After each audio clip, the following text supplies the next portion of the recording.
Ich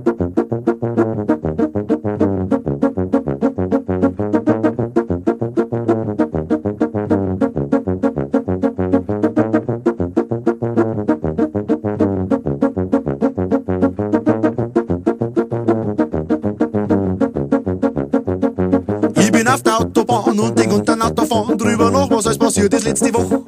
So eine Woche wird ich jetzt sagen, die ist nicht so furchtbar lang. Viel passieren wird da schon nicht, ich sag doch. Hab einen guten Job verloren, bin da überflüssig geworden, aber dieser Law hat mich noch gar nicht geschockt. Hab schon öfters neu angefangen, was meine Arbeit anbelangt, und auch diesmal hätte ich sicher wieder packt. Ich geh zur Haustür, nein, es ist erst halb wie 3. Im Flur da riech ich schon, dass jemand raucht. Du hast einen Nachbarn da, er hat mein Bademantel an, auch da weh ich dann also nimmer braucht. Jetzt hab ich nix mehr rauf, ich fahr am Brennen auf, lass alles hinter mir, will bloß noch weg von dir. Davon kommt schon der Gardasee, da tut's auch bloß noch halb so weh.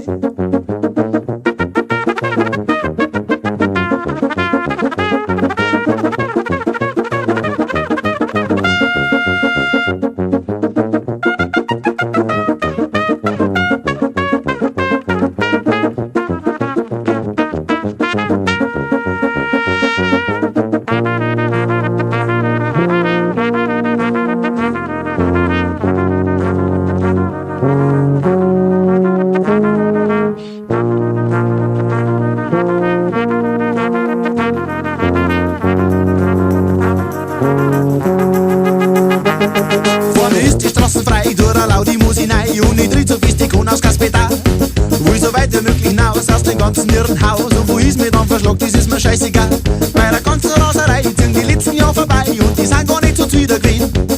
Es waren ein schlechter Tag dabei, ja das muss halt einmal sein, aber insgesamt betrachtet war ich schon sehr zufrieden. Vor nicht allzu langer Zeit, ja da war ich dann so weit, hab mir's Geld schon gleich für einen Schienenring. Doch den brauch ich wohl nicht mehr, denn der Herr vom Hofer, der hat bei der Geschichte jetzt auch die Finger drin. Du warst nicht einmal schockiert, so es war gar nichts passiert, hast ganz lässig reagiert, als ob's dich gar nicht interessiert. Ich hab mich täuscht am Gardasee, es tut wohl nur eine Zeitl weh.